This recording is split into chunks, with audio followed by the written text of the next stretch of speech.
Hi everyone. I'm still dealing with my throat issues, so excuse any hesitations or delays as I mute the mic to cough, and forgive any mispronunciations because I've still got a lot of irritation in my throat. It might not sound like it, but it's actually kind of hard to talk. Now, this video will be DCL-708, but it's also going to be uploaded as DCL-421 because antenna efficiency applies to the VNA, but also I wanted to put a version of this in my antenna, feed line, and SWR folder. So there'll be two videos, they're identical. Before we get started, speaking of DCL-401, DCL-400, that entire playlist is all about antennas and SWR and all that kind of stuff. DCL-700 is instructions, tips, and tricks on the nano VNA. I've wanted to talk about antenna efficiency for a while. I didn't know how to get started.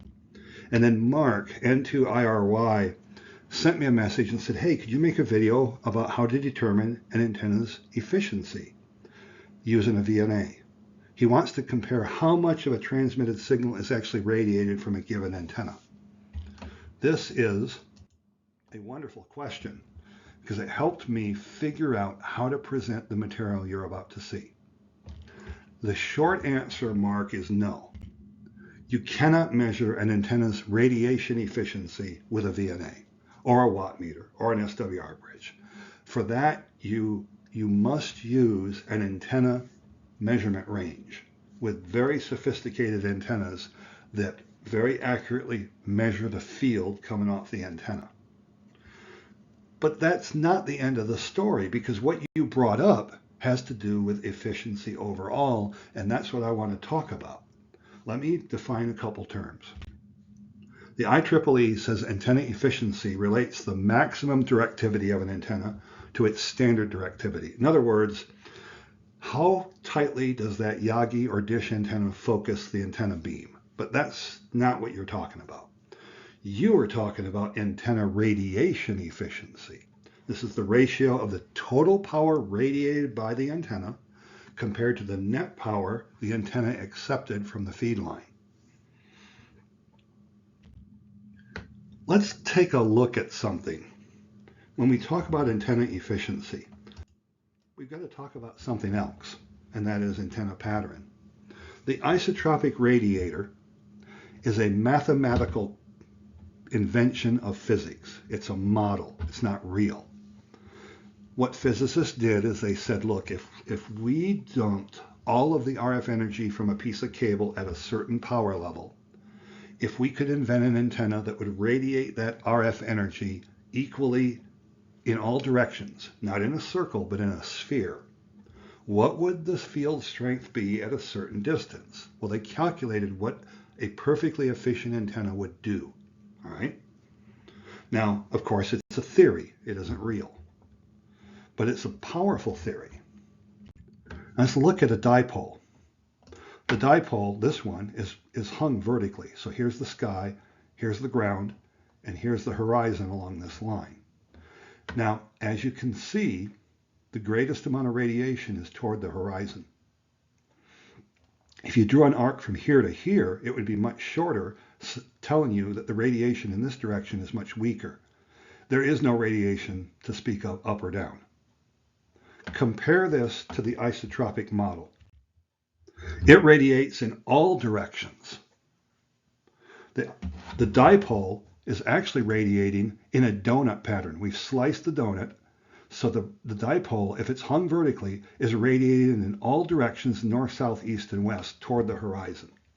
But what the dipole is really doing, it's not wasting all this energy that the isotropic throws up here and down here, and it throws it, focusing it on the horizon. Now, if you look, the difference between the isotropic radiation field and the dipole radiation field is this much longer. That represents 2.15 dB of gain. So we say that the dipole has 2.15 dB of gain over isotropic. Now, the dipole's not inventing energy. It's just using the energy better by focusing it on the horizon. This might just lead us to a conclusion. Just because an antenna is not 100% efficient, or as efficient as some other antenna, this does not mean it is not the antenna for what you want to do. So you see, antenna efficiency isn't necessarily the number one factor here. So again, the short answer is, can we measure efficiency with a VNA? No. But there's a longer answer that is very important. And Mark, it's wonderful that you asked the question, because this is a discussion that we must have. What about SWR, forward and reflected power, the Smith chart, all those things that the VNA and our other instruments can tell us? What do they tell us? Well, they don't tell us how efficient the antenna is.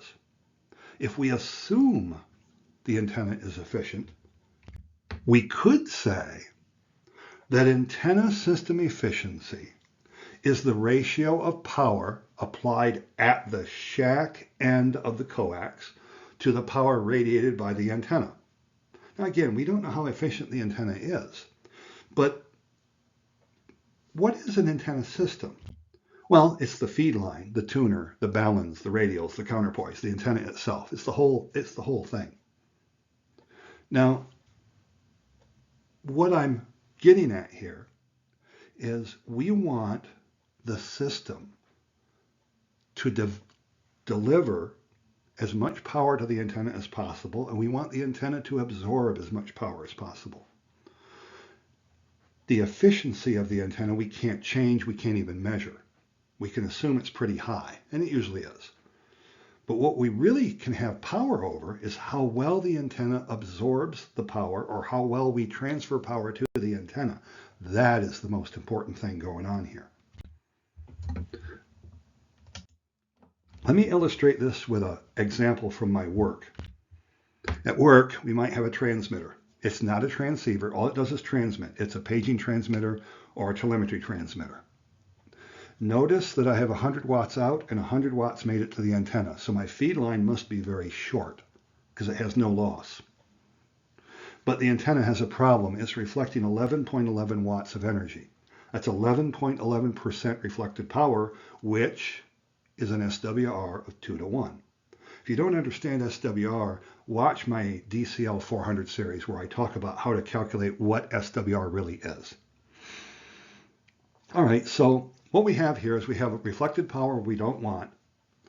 Also, this transmitter is at a very busy tower site, and there are antennas very close to this one. So there might be a little energy coming down my antenna line back toward my transmitter that came from some of those other transmitters.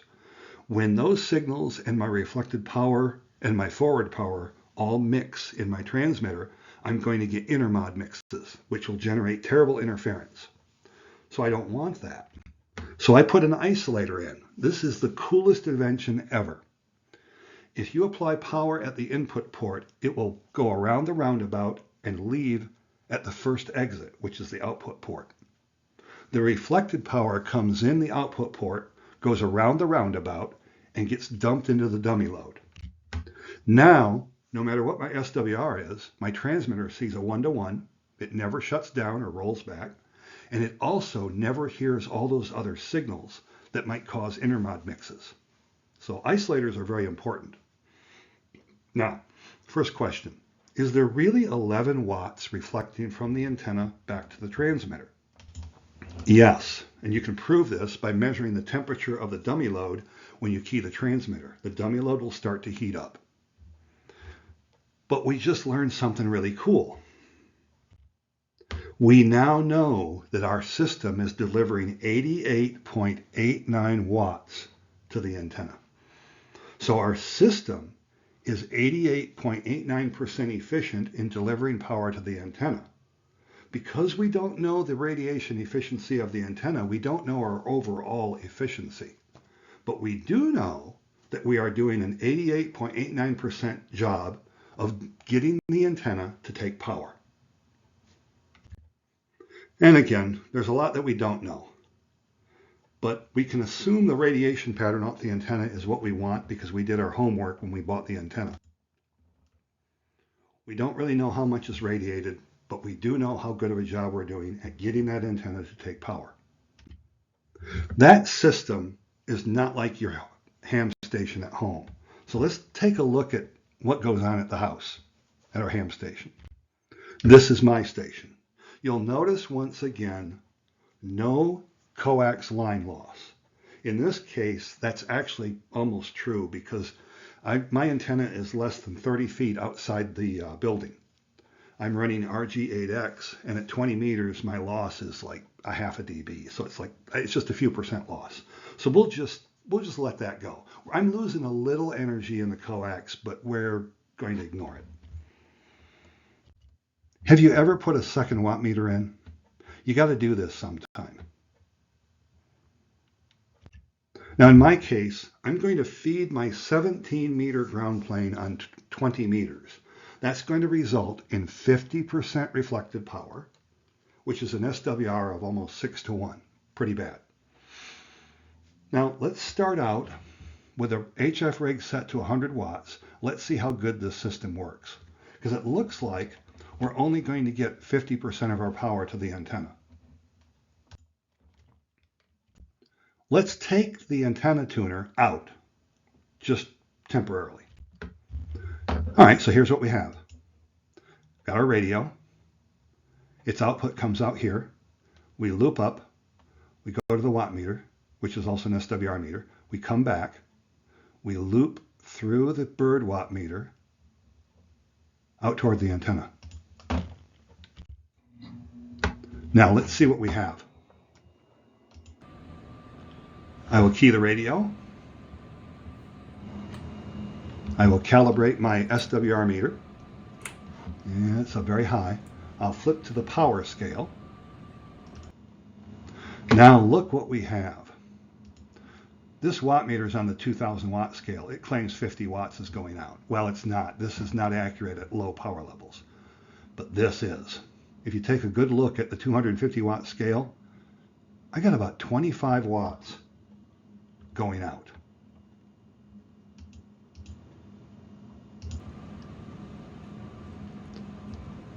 My reflected power is about 12.5 watts, which again is half the power. So my SWR is about 5.5-to-1.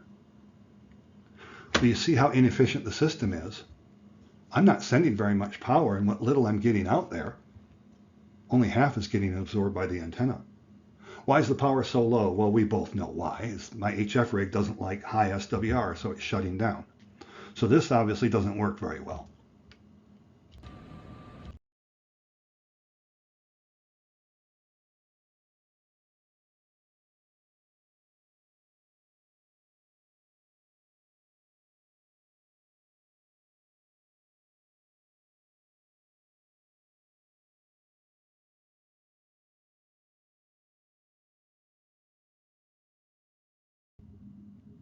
Let's go back to this system. Let's put the antenna tuner back in line. All right, here we go again. Radio. Its output goes here. It loops, goes to the meter, comes back, goes to this jack you can't see, which goes to the tuner, comes out of the tuner, goes through the watt meter, out to the antenna. So we have built this. Let's see what we have.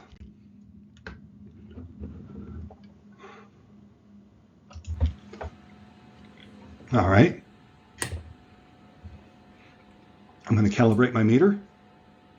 My SWR is almost 1-to-1. And now it shows 100 watts.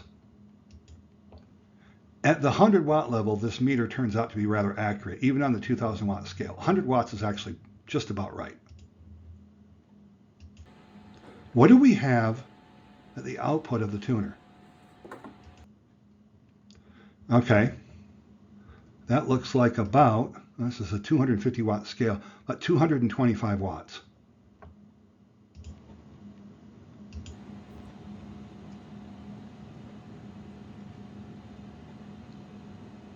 Reflected power, 125 watts.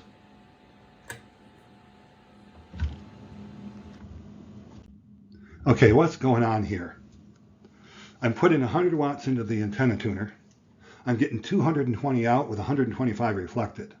Well, 220 with 125 reflected, that's my 50% reflected power. That makes sense.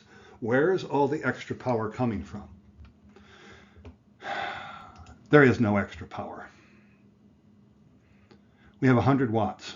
It comes out, goes through the tuner, comes up here. 50 watts is reflected. I now have 100 with 50. The 50 comes back here. What happens to that 50 watts when it hits the tuner? The tuner is made of reactances, coils and capacitors. It cannot dissipate energy. It reflects all that power back to the antenna. So now I have an additional 50 watts going to the antenna. So now I have 150 forward, but half that is reflected. So now I have 75 watts coming back. The 75 watts is reflected again. Now I have 220 some watts forward total.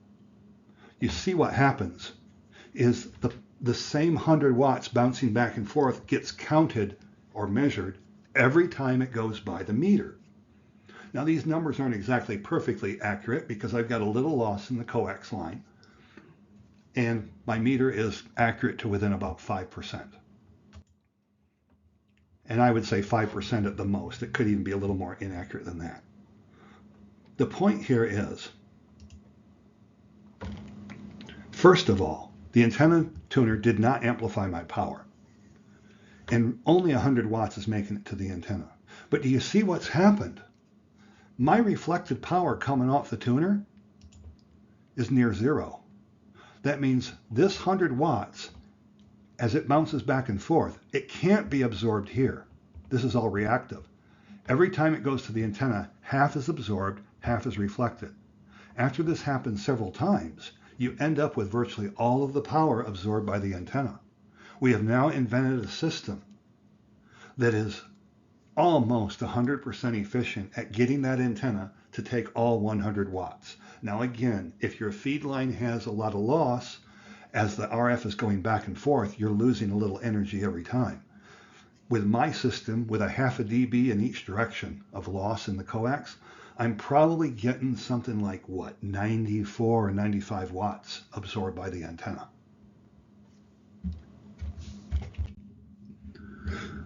So we see what happened here. The antenna tuner did not tune the antenna at all. The antenna is doing what it was doing before. It reflects 50% of the power applied. But the antenna tuner tuned the system such that the transmitter sees a good load and all applied power, or most of it, from the transmitter is eventually applied to the antenna. The only loss we're going to have, the only real loss, is in the coax. So you see, asking about antenna radiation efficiency, Mark, is actually a good question.